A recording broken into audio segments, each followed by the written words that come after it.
আসসালামু আলাইকুম ওয়া রাহমাতুল্লাহ। প্রিয় শিক্ষার্থীবৃন্দ, আমি আহমেদুল স্যার বরাবরের মতো আজকে যে ভিডিওটি নিয়ে এসেছি সেটি হচ্ছে হিসাব বিজ্ঞানের বহু নির্বাচনী নিয়ে। অর্থাৎ তোমরা আমাকে অনেকেই অনুরোধ করছো যে এই বিষয়গুলো নিয়ে আলোচনা করতে। তো আজকে যে প্রশ্নটি করছে তার নাম হচ্ছে, এটা হচ্ছে প্রশ্ন এবং উত্তর পর্ব। তোমরা এরকম তোমাদের যত সমস্যা হবে আমাকে আমার গ্রুপে অথবা ইনবক্সে ছবি তুলে পাঠিয়ে দিবে, আমি তোমাদেরকে সমাধান করে দিব। তো গতকালকে যে আমাদেরকে প্রশ্নটি পাঠিয়েছেন সেটা হচ্ছে, প্রশ্ন করতে হচ্ছেন সুমি আক্তার, আর কলেজের নাম এবং জেলার নাম তিনি উল্লেখ করেনি। তো তার যে প্রশ্নটি ছিল সেটি হচ্ছিল অহনা ট্রেডার্সের হিসাবভুক্ত বার্তার পরিমাণ কত, যেটা ঢাকা বোর্ড 2017 আসছে। তো এই প্রশ্নটা সমাধান করতে হলে আমাদেরকে আগে উদ্দীপকটি একটু পড়তে হবে।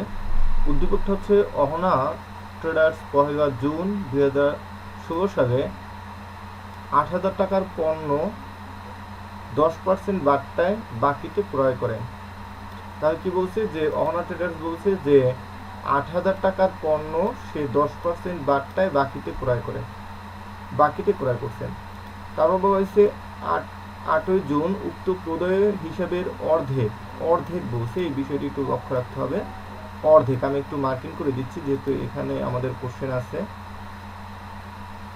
অর্ধেক, তাহলে বলছে প্রদয় হিসেবের অর্ধেক 2% বার্তায় পরিশোধ করেন। তো প্রিয় শিক্ষার্থী, প্রশ্নটার সমাধান যদি করতে হয়, এখানে বলছে অহনা ট্রেডার্সের হিসাবভুক্ত বার্তার পরিমাণ কত। আমি আবার একটু কোশ্চেনটা মার্কিং করে দিচ্ছি। বলছে অহনা ট্রেডার্সের হিসাবভুক্ত বার্তার পরিমাণ কত। তাহলে আমাকে প্রশ্নটি সমাধান করতে হবে, আগে জানতে হবে যে কোন বার্তাটা হিসাবভুক্ত হয়।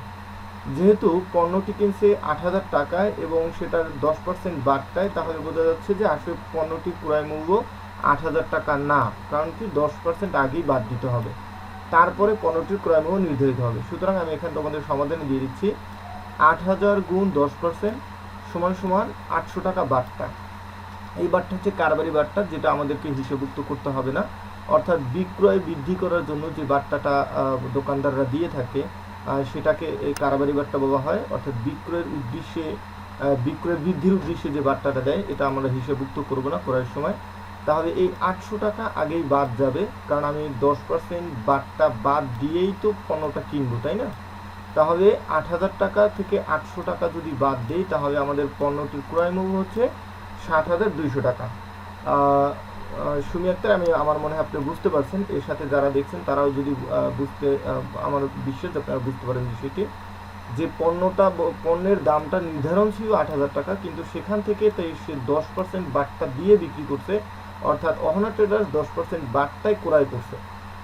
অহনা ট্রেডার্স 10% বার্তা বাদ দিয়েই তো ক্রয় করবে, তাই না? তাহলে 8,000 টাকা থেকে যদি আমরা এই 10% বার্তার 800 টাকা বাদ দিই, তাহলে পণ্যটির ক্রয় মূল্য হবে 7,200 টাকা। এখন আমাদের প্রশ্নে বলছে অহনা ট্রেডার্সের হিসাবভুক্ত বার্তার পরিমাণ কত। অহনা ট্রেডার্স যেটা হিসাব করবে সেটার পরিমাণ কত, তাই না? এখন অহনা ট্রেডার্স তো ক্রয় করছে, অহনা ট্রেডার্স তো এখানে যা আলোচনা করছে কিছু অহনা ট্রেডার্সের মধ্যে হিসাবভুক্ত না, এগুলো জাস্ট সে ক্রয় করছে। এখন অহনা ট্রেডার্স হিসাবভুক্ত করবে কোনটা, যেটা পরবর্তী লাইনে বলা আছে উক্ত প্রদায় হিসাবের। উক্ত প্রদায় মানে কি, এই যে 7200 টাকা সে ধারে ক্রয় করছে, ক্রয় মূল্য 7200, এই টাকাটা সে ধারে কিনছে, এটাই তার প্রদায় হিসাব। এই উক্ত 7200 টাকার অর্থাৎ 7,200 টাকার অর্ধেক মানে কি, তাহলে হবে 7200 গুণ হাফ। এটা হচ্ছে অর্ধেক মানে হাফ লিখছি, তাহলে 7200 হাফ হচ্ছে 3600 টাকা। এটা হচ্ছে অর্ধেক তার প্রদেয়, তাই না? এই অর্ধেক প্রদেয় হিসাবের 2% বার্তায় পরিশোধ করছে, 2% বার্তায় পরিশোধ করছে। তাহলে কত হবে, যে 3600 টাকা, এটা হচ্ছে অর্ধেক 7200 টাকার, এটার উপরে 2% ধরা হবে। তাহলে 2% যদি 3600 রূপে ধরা হয়, তাহলে আমাদের বার্তার পরিমাণ আসে 7200 টাকা। সুতরাং উত্তর হবে 7200 টাকা। 72 টাকা বার্তার পরিমাণ হবে। যে বার্তাটা হিসাবভুক্ত হবে সেটা হচ্ছে 72 টাকা। আমি আবার ক্লিয়ার করছি বিষয়টি। বলছি অহনা ট্রেডার্সের হিসাবভুক্ত বার্তার পরিমাণ কত।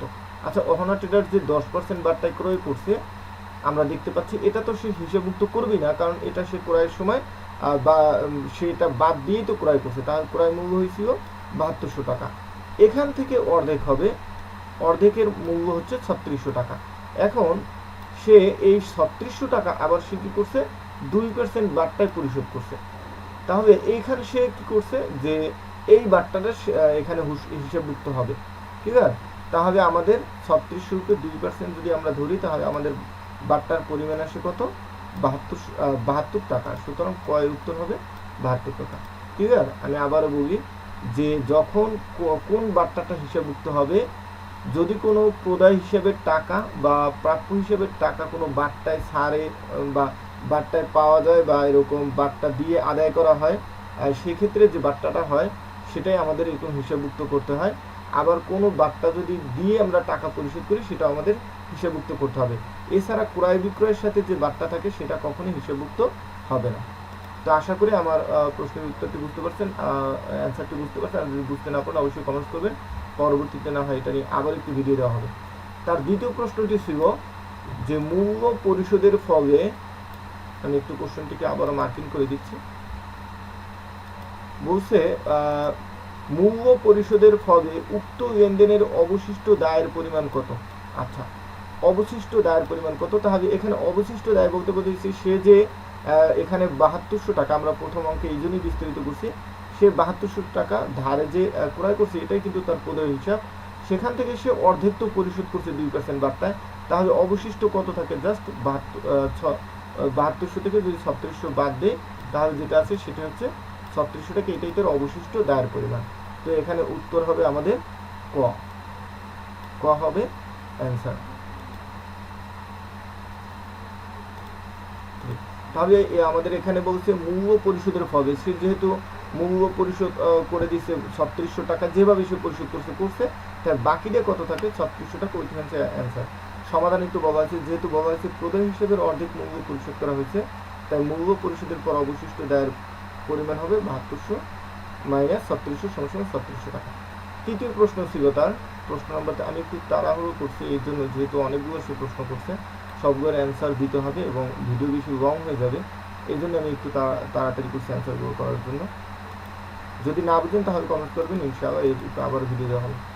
তৃতীয় প্রশ্ন বলা হয়েছে কায়েসের নিকট হতে 10% বাট্টায় পাওয়া গেল 5400 টাকা, অর্থাৎ 5400 টাকা পাওয়া গেছে। বলছি কি একটু শুনেন, কায়েসের নিকট থেকে 10% বাট্টায় পাওয়া গেল। আচ্ছা, 10% বাট্টা দিয়ে কিন্তু সে 5400 টাকা পেয়েছে। তা বলছে বাট্টার পরিমাণ কত? বাট্টার পরিমাণ কত? এখানে আমাদের প্রশ্নে চাইছে বাট্টার পরিমাণ কত।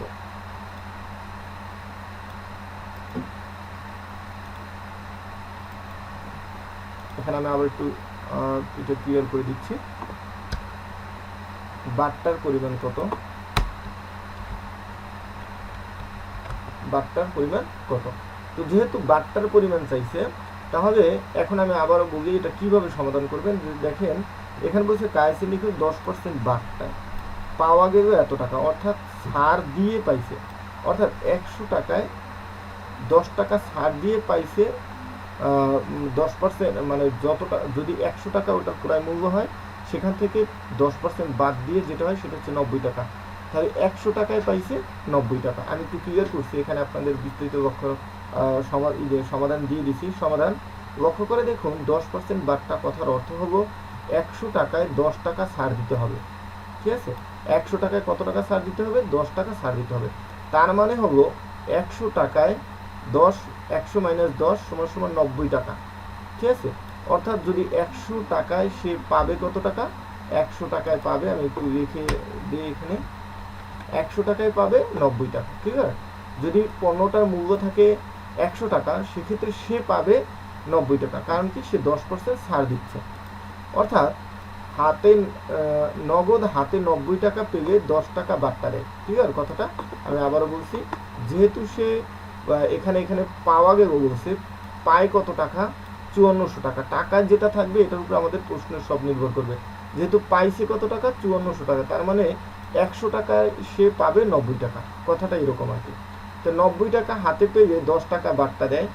প্রশ্নে বলা হয়েছে 5400 টাকা পেলে কত টাকা বাট্টা দেয়া বা বাট্টার পরিমাণ কত। অর্থাৎ যদি সে এরকম বাট্টা দিয়ে 5400 টাকা পায় তাহলে সে বাট্টা দিছে কত টাকা। ঠিক আছে, তো বাট্টার পরিমাণটা এখানে চাওয়া হয়েছে।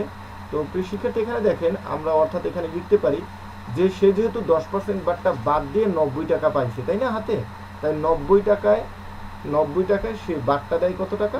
10 টাকা। অর্থাৎ 1 টাকায় কম দিবে। সুতরাং কি আমরা জানি যদি 1 টাকায় কম দেয় তাহলে 90টা নিচে চলে যায় আর 10টা উপরে চলে যাবে।